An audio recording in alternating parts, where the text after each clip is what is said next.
Hello, my name is Muhammad Fajrul Afkar Ali Muhtar.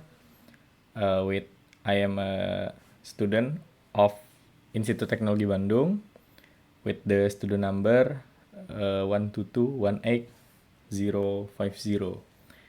And as a final assignment to the international virtual course on CCUS held by ITB, I want to present about how to promote CCUS in Indonesia.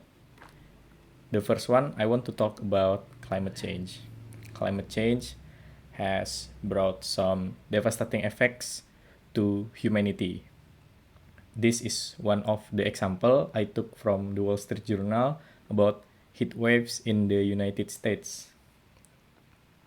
And then another effect is the glacier and sea ice melting.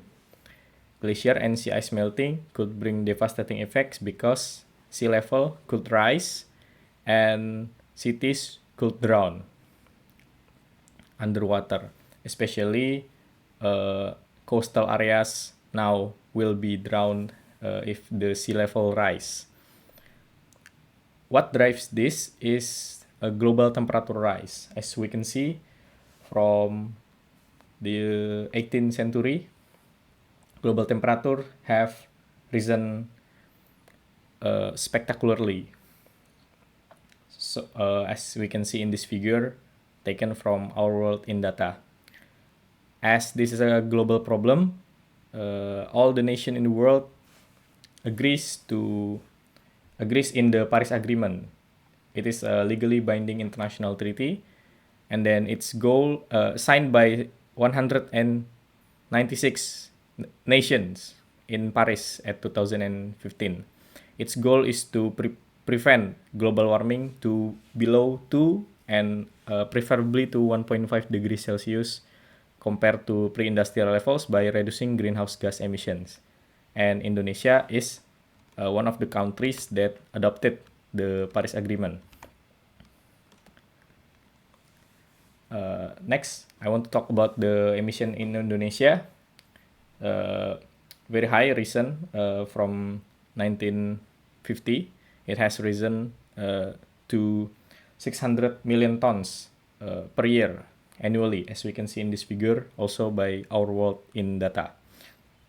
And then from the data from the Indonesian Ministry of Environment and Forestry 2019, this is the emission in Indonesia.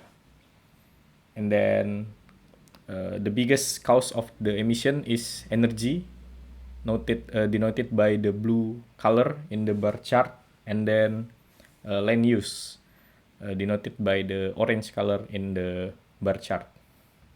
So, as one of the countries that signed the Paris Agreement, Indonesia has committed to reduce its greenhouse gas emission domestically by 26% of the CO2 emitted, and then by international support, it is targeting 41% of the CO2 emission. Okay, next is how to reduce the CO2 emission. To reduce the CO2 emission, we can reduce activities that produce CO2, and then we can also capture existing CO2 from the atmosphere. And that's what are we going to talk about, the capture, carbon capture. The terminology in carbon capture, there are three common terminology. The first one is CCS, carbon capture and storage. This is where CO2 is captured from air and stored permanently. The second one is CCU, CO2 is captured from air and used in other activity. So that's why it's called utilization. And then the third one is CCUS, carbon capture, utilization, and storage. Is the terminology explaining process in which CO2 is captured from air and then stored permanently with the process of storing gives benefit for other activity, such as oil and gas production. And then this is the scheme of CCS, where the CO2 source, for example, a power plant that produce CO2 sends its CO2 to capture and separation plant, and then after being separated and purified, the pure CO2 is compressed and then transported to injection sites. And then through injection wells, the CO2 is injected into geological formations that can store CO2. After that, the CO2 is stored basically forever. And this is the schematic of CCUS. The little difference between the CCS is that in CCUS, we use the carbon dioxide. As we can see in this figure, the CO2 is used for enhanced oil recovery as denoted by the lower left part of the picture. So we use the CO2 for getting oil from the ground, and then also send to other use such as manufacturing carbonated drinks. And then the right part of the picture is only storage, but not utilized. The storage can be in onshore locations and can be offshore locations. If the location is offshore, it can be transported through vessels, through ships. Next is the CCUS potential Indonesia. From the figure by Lemigas and Balitbank ASDM, the Ministry of Energy and Mineral Resource, Indonesia has some potential for CCUS as denoted in this figure. And then also the CCUS development in Indonesia. Here I took the figure from Lemigas and ITB. Indonesia has one pilot project of CCUS located in Gundi area. It is the result of an 10-year effort of CCUS development. And the project is running now as a pilot project in Gundi area. Next is how to promote CCUS in Indonesia.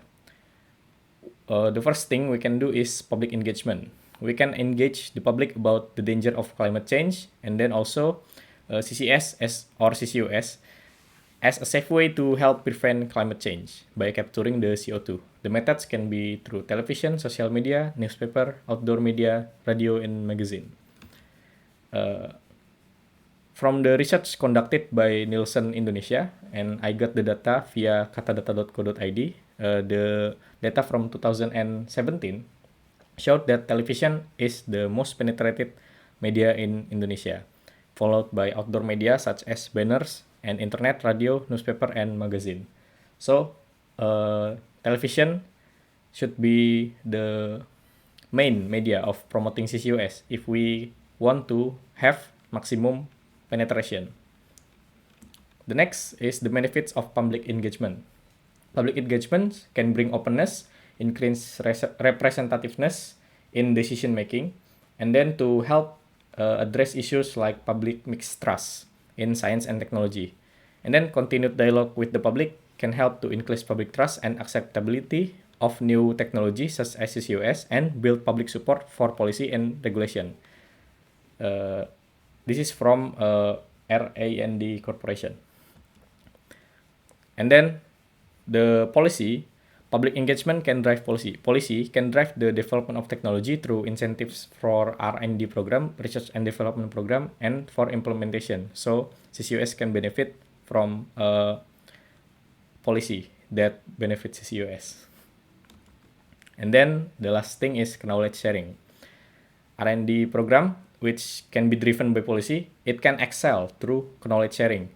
The knowledge sharing can be by building research centers, research consortiums, and make the data available to public so that the research for this technology can be enhanced. And then the final product is